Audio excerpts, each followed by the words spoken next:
কি বুঝলেন? কারণ আমরা যত বড় পীর সাহেব মুফতি সাহেব যাই হোক না কেন, বিবির কথা আমাদের শুনে চলতেই হবে। একজন হাত তুলে বলুন তো যে আমি আমার বিবির কথা শুনি না, বলুন দেখি। আছে দেখি।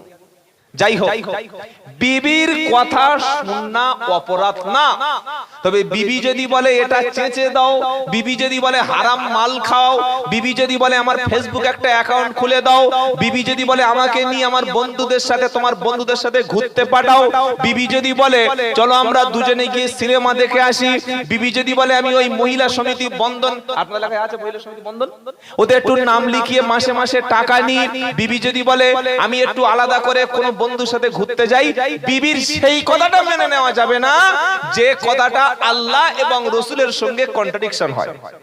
কি বলছি বুঝতে পারছেন না? আল্লাহ এবং রাসূলের কথার বা মতের বা শরিয়ার যদি খেলাফ কোনো কথা বলে, সেই কথাটা মেনে নেওয়া যাবে না। কারণ স্বামী স্ত্রীর মহব্বত হচ্ছে আল্লাহর শ্রেষ্ঠ একটা নিয়ামত। সুবহানাল্লাহ বলেন সুবহানাল্লাহ। যাদের স্ত্রী ভালো, যাদের স্ত্রী চরিত্রবতী, যাদের স্ত্রী স্বামীর মধ্যে মিল আছে, তাদের দুনিয়াটা ছোটখাটো একটা জান্নাত। আর যাদের বিবি একদম অন্যদিকে চলে গেছে, স্বামীর কথা শোনে না, সে বেচারি মরে বেঁচে আছে, লাশ হয়ে বেঁচে আছে। কি বুঝলেন?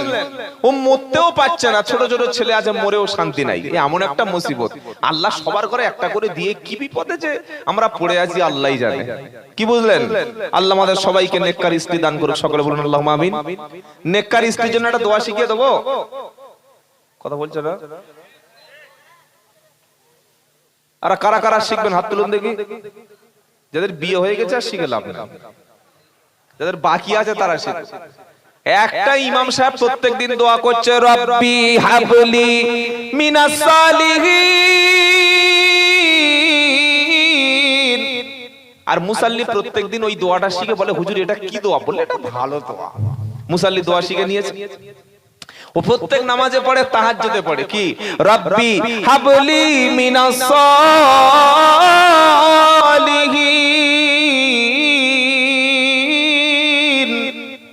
এই দোয়া করতে করতে 12টা ছেলে মেয়ে হয়ে গেছে। কটা? কথা বলে না? 12টা এক ডজন।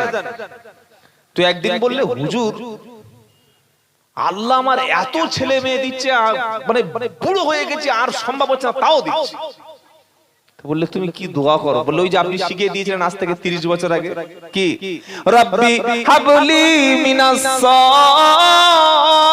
সালিহিন। বলছে ও তো পাওয়ারফুল দোয়া, ও দোয়া পড়লে বুড়ো হওয়ার কবরে যাওয়ার আগের দিন পর্যন্ত ছেলে মেয়ে হবে।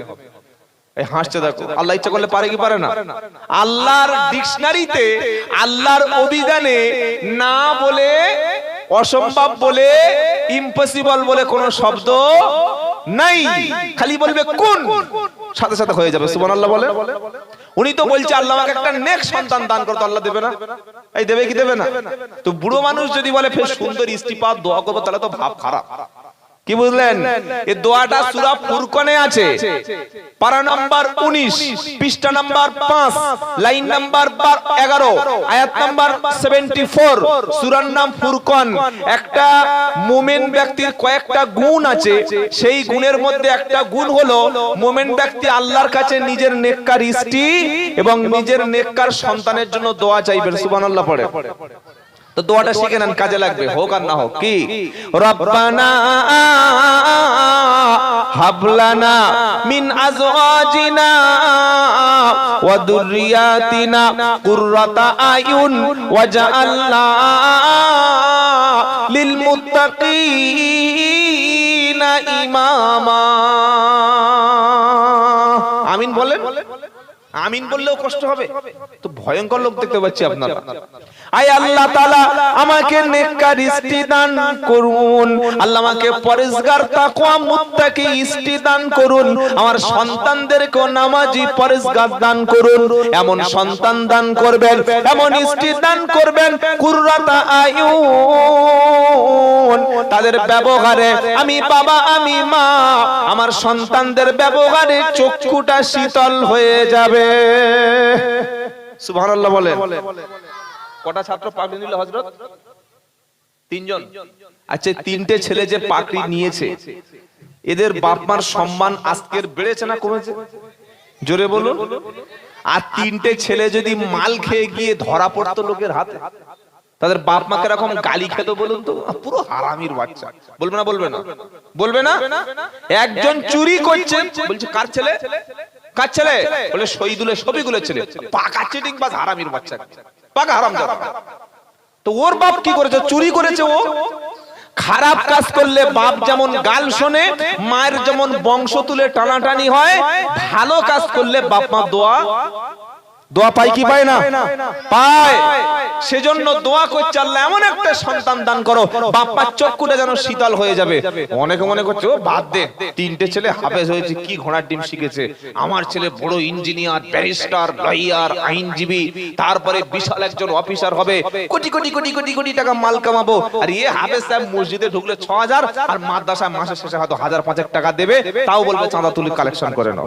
কোনো দাম আছে দুনিয়ায়?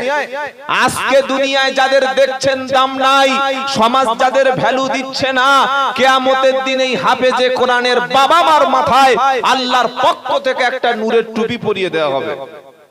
এটা বানিয়ে বলছি, আমার থেকে বানালাম।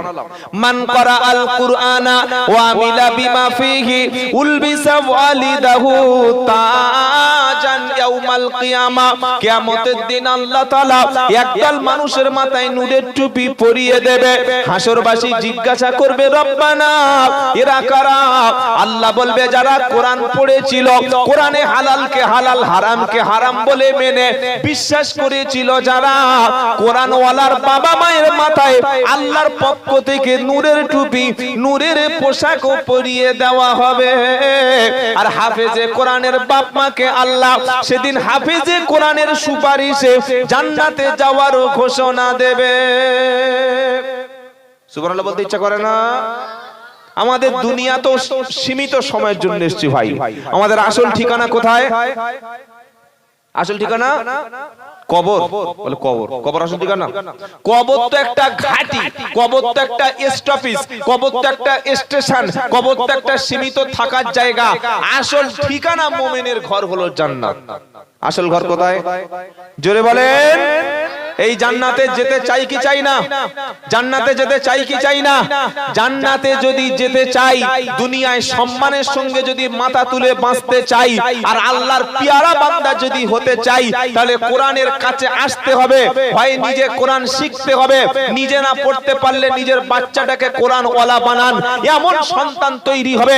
ছেলে যখন মাদ্রাসা থেকে আলেম হয়ে, হাফেজ হয়ে, কোরআন শিখে বাড়িতে আসে, এসে বাপের সামনে একটা বিড়ি ধরে, তাই তো? সিগারেট, মদের বোতল, ফ্রি ফায়ার, পাবজি, সিওসি খেলে। প্রথমে বাড়িতে ঢুকবে মাথা নিচু করে, আসসালামু আলাইকুম। বলে ওয়ালাইকুম আসসালাম। বাচ্চা যখন বাড়িতে আসে আলেম হয়ে, হাফেজ হয়ে, প্রথমে কি বলে? আসসালামু আলাইকুম। আমি কোন শিক্ষাকে ছোট করছি না। আপনি ইংলিশ মিডিয়ামে বাচ্চা দিন, খ্রিস্টান মিশনারিতে বাচ্চা ভর্তি করে দিন, পড়তে গেছে সকাল 6টায়, ফিরেছে 10টায়, এসে বলছে গুড মর্নিং ড্যাডি। ভালো সকাল, পুরো দাম আছে এটা শুনে? এটা আমার কি লাভ আসবে ভালো সকাল শুনে? আমার বাচ্চা যদি আমাকে সালাম দিতে পারে, সালাম দিয়ে ছেলে বাপের হাতে হাত দিয়ে মুসাফা করছে আর বলছে ইয়াগফিরুল্লাহু লানা ওয়া লাকুম, ইয়াগফিরুল্লাহু লানা ওয়া লাকুম, আল্লাহ তোমাকে এবং আমাকে দুজনকেই ক্ষমা করে দিক। সুবহানাল্লাহ বলবেন না? দাম আছে, শিক্ষার দাম আছে। কলেজ ইউনিভার্সিটি ছাত্ররা পড়ে, তার মধ্যে যদি কোরআন না থাকে, আল্লাহর ইলম না থাকে, কোরআনের কোন নূর তার মধ্যে না থাকে, কলেজ ইউনিভার্সিটি হাই স্কুলের পাশে দেখবেন, পেশাবখানায় গিয়ে দেখবেন পানির কোনো সিস্টেম নাই, আর পেশাব করে করে 1.5 ফুট গর্ত হয়ে গেছে দাঁড়িয়ে পড়ে পড়ে। মাদ্রাসায় যান, গিয়ে দেখুন 6 বছর 5 বছরের ছেলেরা ঘুম থেকে উঠেই পেশাব দাঁড়িয়ে করে না বসে করে? যদি বলুন বসে করে। পেশাব করে পানি নেয় না? নেয় না। যে নাপাক তার কাছে আমি কি শিক্ষা নেব? যে এখনো পর্যন্ত নাপাক থেকে পাক হতে পারলো না, বসার সিস্টেমটা শিখলো না, বিশাল বড় অফিসার মুসলমান চা খাচ্ছে বাম হাত দিয়ে। বাম হাত দিয়ে কে খায়? লা তাকুলু শিমাল, নবী বললেন তোমরা বাম হাতে খেও না, বাম হাতে পান করো না, শয়তান বাম হাতে পান করে। মুসলমানের ছেলে ওই ইংলিশ অনার্স করেছে, মুসলমানের ছেলে অনেক এডুকেটেড হয়েছে, কিন্তু এখনো পর্যন্ত খাওয়া শিখেনি। খাওয়ার আগে বিসমিল্লাহ নাই, হাত ধোয়া নাই, বাঁ হাত দিয়ে চোখ বুজিয়ে চালাচ্ছে। আর মাদ্রাসায় যান, গিয়ে দেখে আসুন, খাওয়ার আগে প্রথমে দুটো হাত ধুয়ে নেয়। কি তৈরি করে মাদ্রাসায়? বিসমিল্লাহ বলে, দস্তরখান বিছায়, কোন লোকমা পড়ে গেলে তুলে খায়, খাওয়ার মাঝখানে বিসমিল্লাহ, খাওয়ার শুরুতে বিসমিল্লাহ, খাওয়ার মাঝখানে আল্লাহুম্মা লাকাল হামদ ওয়া লাকাশ শুকর আদায় করে। খাওয়া শেষ হয়ে গেলে নাফরমানের মতো হাফ খাবার নষ্ট করে উঠে চলে যাচ্ছে। দেখেন নাই, যারা হাইলি এডুকেটেড জীবনে পুরো খাবার খাবে না, পুরো খাবার খেলে নাকি লোককে ওই হাঙর বলবে, কুমির বলবে, পেটুক খুঁড়ে বলবে, ও হাফ দিলে হাফ নষ্ট করে পালাবে। আর একজন আলেম, একজন কোরআনওয়ালা, একজন মাদ্রাসা পড়ুয়া পরিষ্কার করে প্লেটটা পরিষ্কার করে পুছে খায় এবং খাওয়ার শেষে প্রশংসা আল্লাহর, আলহামদুলিল্লাহিল্লাযী আত'আমানা ওয়া সাকানা ওয়া জাআলনা মিনাল মুসলিমিন। আপনি পানি খাচ্ছেন, পানি। আমি তখন সবে মাদ্রাসায় ভর্তি হয়েছি, আমার বেশি বয়স হয়নি, কম। একদিন একটা দোকানে গেলাম, এবার বললাম ভাই পানি হবে? তো বললে খাও। গ্লাস দিয়েছি, এর পাশে চেয়ার ছিল, বেঞ্চ, বসেছি, আর আমি পানিটা খাচ্ছি গ্লাসে। প্রথমে একটু খেয়ে মুখটা একটু বাইরে নিয়ে বাইরে শ্বাস ফেললাম, আবার একটু খেয়ে আবার একটা ঢোক বাইরে ফেললাম, মানে 3 ঢোকে পানি খেলাম। 3 ঢোকে পানি খাওয়া কি যদি বলেন? কলেজ ইউনিভার্সিটি থেকে পড়ে এসেছে, জিজ্ঞাসা করুন, জীবনে বলতে পারবে না। এই শিক্ষাটাই ওকে দেওয়া হয়নি, মাহরুম করা হয়েছে শিক্ষা থেকে। আমি যখন 3 ঢোক এরকম করে পানি খেয়েছি, একটু খাচ্ছি, নিঃশ্বাসটা বাইরে ফেলছি, আর দোকানদারটা একজন আমার হিন্দু ভাই ছিল, অমুসলিম, ও দেখেছে। ঠিক বলছে, কি করলে? কেন? বলে আমরা যখন জল খাই ডক ডক ডক ডক ডক ডক ডক ডক ডক ডক করে গাড়িতে পেট্রোল ভরার মতো কোঁত করে খেয়ে ফেলি। তুমি কি একটু খেলে আবার বাইরে একটু ফের মুখ বার করে আবার একটু, হোয়াট ইজ দিস? কারণটা কি? ব্যাপারটা হলো, শুনুন, আমরা যখন বাতাস থেকে যেটা গ্রহণ করি তার নাম হচ্ছে অক্সিজেন। কি গ্রহণ করি? অক্সিজেন। আর যেটা আমরা বাইরে সাপ্লাই করি ওটার নাম carbon die oxide. Carbon die oxide হলো দূষিত বিষ, দূষিত বায়ু। এই কার্বন ডাই অক্সাইড নাক থেকে, মুখ থেকে যখন বার হয়, ওইটা যদি পানির সঙ্গে মিশে যায়, এটা শরীরের পক্ষে ক্ষতিকর না এটা শরীরের পক্ষে উপকার? আরে আমি তাকে জিজ্ঞাসা করছি, সে বলল না না এটা তো ঠিক। তো বললে এটা তুমি শিখলে কোথায়? বললাম শোনো, আজ থেকে 1400 বছর আগে যখন অক্সিজেন আর কার্বন ডাই অক্সাইডের কোনো কনসেপশন মানুষের ছিল না, সেই সময় মুহাম্মদ সাল্লাল্লাহু আলাইহি ওয়াসাল্লাম তার উম্মতকে বলে দিয়ে গেছে, পানি পান করার সময় তোমরা 3 ঢোকে পান করবে। তাই ছোট্ট একটা মাদ্রাসার বাচ্চাও এই সিস্টেম জানে, বলুন সুবহানাল্লাহ। এটা কোথাও শিক্ষা পাবেন না, এটা কোথাও পাবেন না। 2 নম্বর হলো, আজ পৃথিবীতে সবচাইতে বেশি মুসলমানদেরকে বলা হচ্ছে মুসলমানরা জঙ্গি, মুসলমানরা সন্ত্রাস। মাদ্রাসাগুলো বন্ধ করার যে পায়ে তারা চালাচ্ছে, আপনারা এটা দুবরাজপুর থানা, দুবরাজপুর থানার মানুষ জানি না কতটুকু সোশ্যাল মিডিয়া ব্যবহার করেন, জানি না কতটুকু টেলিভিশনের খবর দেখেন।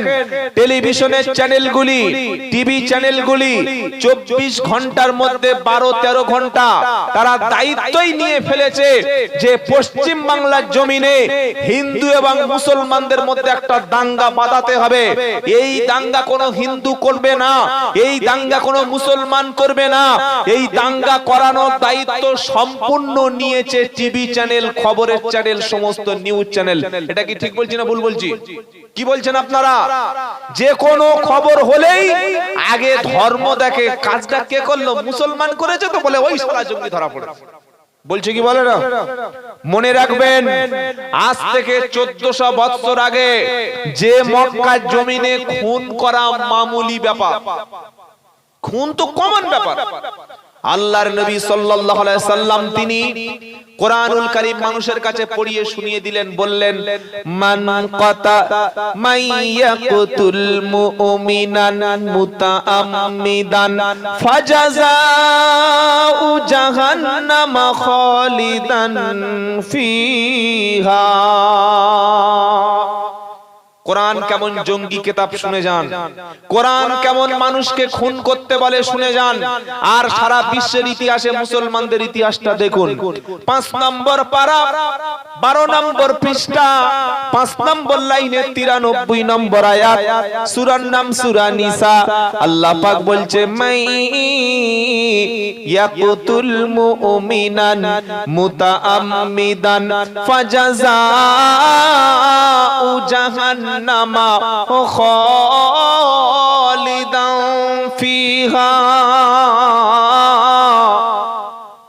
যদি কোনো ব্যক্তি কোন একজন ইমানদার কলেমা পড়া মুসলমানকে হত্যা করে, আপনি তৃণমূল, সে সিপিএম, আপনি কংগ্রেস, সে অন্য একটা দল করে, আল্লাহ পাক নবী কোরআন বলছে সে কোন দলের, কোন মতের, কোন মাযহাবের, কোন তরিকার, আপনি দেওবন্দি সে শাফি, আপনি হানাফি সে মালিকি, আপনি কাদরিয়া সে চিশতিয়া, আপনি আহলে হাদিস সে দেওবন্দি, অথবা যে কোন তরিকার লোক হোক না কেন, কোরআন বলছে যদি কেউ কোন একজন মুমিনকে হত্যা করে, মাইয়াকতুল মুমিনান মুতাআম্মিদান ফাজাযাউহু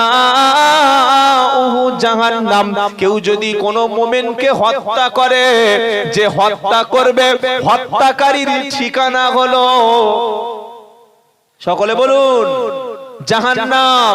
হত্যাকারীর ঠিকানা জাহান্নাম। একদিন দুদিন জাহান্নামে নয়, খালিদান ফিহা। চারটিখানি ব্যাপার নয়। কি বুঝলেন?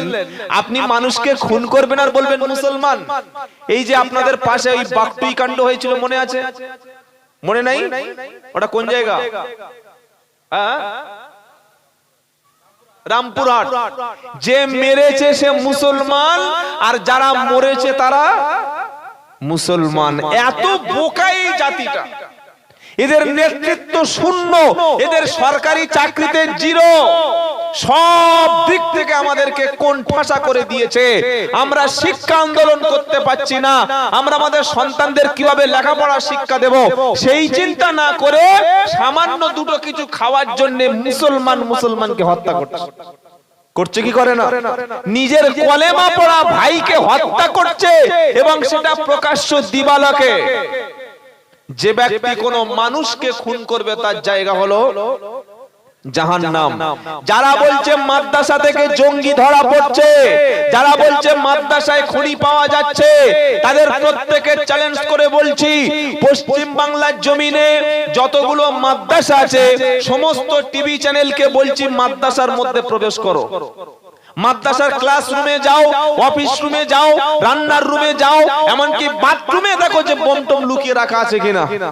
যদি পশ্চিম বাংলার জমিনে কোন মাদ্রাসার মধ্যে একটা বোম পাওয়া যায়, কোন দেশ বিরোধী কার্যকলাপ হয়, ভাই তোমাদের বন্ধ করতে হবে না, আমরা ওলামারা গিয়ে মাদ্রাসা বন্ধ করে দেব। পাবে? পাবে? পাবে না।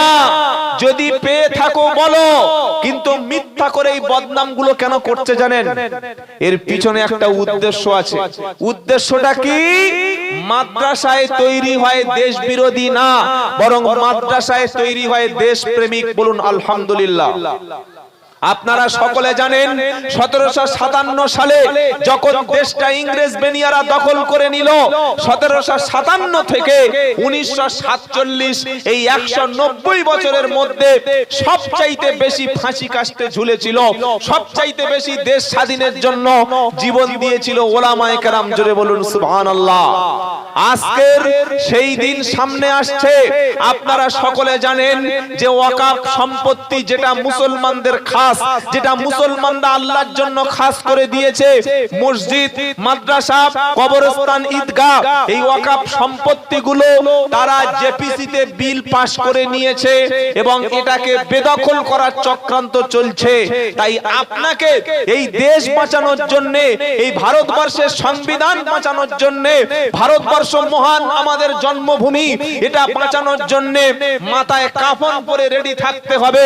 দেশ বাঁচানোর জন্য, সংবিধান বাঁচানোর জন্য, সংবিধান সংখ্যালঘুদের যে ধর্মীয় অনুষ্ঠানগুলি, ধর্মীয় প্রতিষ্ঠানগুলি বাঁচার যে অধিকার দিয়েছে, সেই সংবিধানটাকে যারা নষ্ট করতে চাইবে, আমরা জীবন দিয়ে হলে আমাদের দেশকে রক্ষা করব, সংবিধান রক্ষা করব, ইনশাআল্লাহ বলেন, ইনশাআল্লাহ বলেন। অনেকে মনে করছেন এইসব নামাজ রোজা বাদ দিয়ে সব কি সব আলোচনা হচ্ছে। আরে ভাই, আপনার মসজিদ যদি না থাকে, আপনার মাদ্রাসা যদি না থাকে, ঈদগাহ যদি না থাকে, দেশের সংবিধান বিরোধীরা যদি সংবিধানকে উড়িয়ে দিতে পারে, আপনার মসজিদে নামাজ বন্ধ, আপনার কোরআনের কারখানা বন্ধ, আপনার ঈদগাহ বন্ধ, আপনার কবরস্থান বন্ধ, আপনাকে রোহিঙ্গার মতো কুকুরের মতো দেশে বাস করতে হবে। অথচ এই দেশ স্বাধীনতার জন্য সবচাইতে রক্ত আমার বাপ দিয়েছিল, আপনার বাপ দিয়েছিল। কি ভাই সত্য বলছি না মিথ্যা বলছি? কি বলছেন আপনারা? কোরআন তাই ফয়সালা করল, যদি কোনো ব্যক্তি কোনো একজন মুসলমানকে হত্যা করে, তাহলে হত্যাকারীর ঠিকানা হলো জাহান্নাম। এবার আপনি ইতিহাস দেখুন, বিশ্বের মধ্যে যারা সবচাইতে বড় বড় খুনি, তার মধ্যে কজন মুসলমানের নাম আছে? এই পৃথিবীর ইতিহাসে সবচাইতে যে ব্যক্তি বেশি খুন করেছিল, তার নাম হলো মিস্টার হিটলার। কি বললাম? নাম শোনেন নাই? হিটলার নাম শোনেন নাই? কি আপনারা বুঝতে পারছেন না তো? প্রায় 60 লাখ ইহুদিদেরকে খুন করেছিল। হিটলারের টাইটেল ছিল হাফেজ কারি মুফতি মাওলানা শাইখুল হাদিস হিটলার, তাই তো? হ্যাঁ বলেন বলেন। না, সে মুসলমান ছিল না। কেউ তো কোনোদিন বলে না যে হিটলার একজন খুনি কিংবা সে সবচাইতে বড় জঙ্গি, তাকে কেউ বলে না। খুন করেছে এতটুকু, কি বুঝলেন? দ্বিতীয় মুসলিনি লক্ষ লক্ষ মানুষকে খুন করেছে। আর একটা খুনির নাম হচ্ছে W Bush, senior Bush. Iraq এবং আফগানিস্তানকে শেষ করে দিয়েছে। আর বর্তমানে ইসরায়েলের যে বেঞ্জামিন নেতানিয়াহু, আপনারা প্রত্যেকে দেখেছেন, প্রায় 45,000 নিরপরাধ আমার ভাই আমার মাকে তারা ফিলিস্তিনে শহীদ করেছে। মায়ানমার বলে একটা দেশ আছে, ওই দেশের প্রাক্তন প্রেসিডেন্ট নাম হচ্ছে আং সান সুচি, প্রায় 2 লাখের উপরে সংখ্যালঘুকে হত্যা করেছে। এরা কোন মাদ্রাসার ছাত্র ভাই? একটু বলুন না যে কোন মাদ্রাসা পড়েছে, শুনি। বলুন কোন মাদ্রাসা পড়েছে? আপনার দুবরাজপুর থানায় যান, পশ্চিমবঙ্গে যতগুলো 291টা থানা বা তার চাইতে যত বেশি থানা আছে, প্রত্যেকটা থানায় যান, কাল সকালেই যান। আমি আব্দুল্লাহ জুবায়ের চ্যালেঞ্জ করছি, থানার লিস্ট গুলো খুঁজে খুঁজে দেখুন যে মাওলানা, হাফেজ, কারি, মুফতি, শাইখুল হাদিস, মুহাদ্দিস, মুফাসসির কজন খুন করেছে, লিস্টটা একটু দেখাও। একটাও পাবেন না। কেন? মাদ্রাসায় শিক্ষা দেওয়া হয় মানুষ খুন করার মতো বড় পাপ পৃথিবীতে আর। নবীজি সাল্লাল্লাহু আলাইহি সাল্লাম বলেন, এই পৃথিবীকে যদি ধ্বংস করে দেওয়া হয়, তার চাইতে বড় পাপ হলো একজন ঈমানদারকে খুন করা। খুন করা দূরের কথা, কোরআনে আল্লাহ বলছে ওয়াল ফিতনাতু আশাদ্দু মিনাল কতল, আল ফিতনাতু আশাদ্দু মিনাল কতল। ফিতনা করা, কোন একটা সাম্প্রদায়িক দাঙ্গা করা, কোন সমাজে অশান্তি সৃষ্টি করা, বিশৃঙ্খলা সৃষ্টি করা হলো মানুষ খুনের চাইতে বড় অপরাধ। আল্লাহু আকবার। এত বড় মেসেজ আল্লাহর কোরআন দিয়েছে। খুন করা দূরের কথা, যদি কেউ কোনো নিরপরাধ মানুষকে খুন করা দূরের কথা, যদি একটা দাঙ্গা করে, অশান্তি করে, বিশৃঙ্খলা করে, ডিসিপ্লিন ভঙ্গ করে, কোন একটা অশান্তি সৃষ্টি করে, ফিতনা করে, এই ফিতনা হলো হত্যার চাইতে বড় অপরাধ। সুবহানাল্লাহ বলবেন না নাউজুবিল্লাহ বলবেন? কি গো, এবার চলুন আপনি মুসলমান খুন করলেন না, কিন্তু একজন হিন্দু খুন করলেন, খ্রিস্টান খুন করে দিলেন। আপনার প্রতিবেশী একটা গ্রামে 500 মুসলিম বাস করে, মাঝখানে একটা খ্রিস্টান বাস করে। ওই খ্রিস্টান ব্যক্তি সে তার ধর্ম পালন করবে।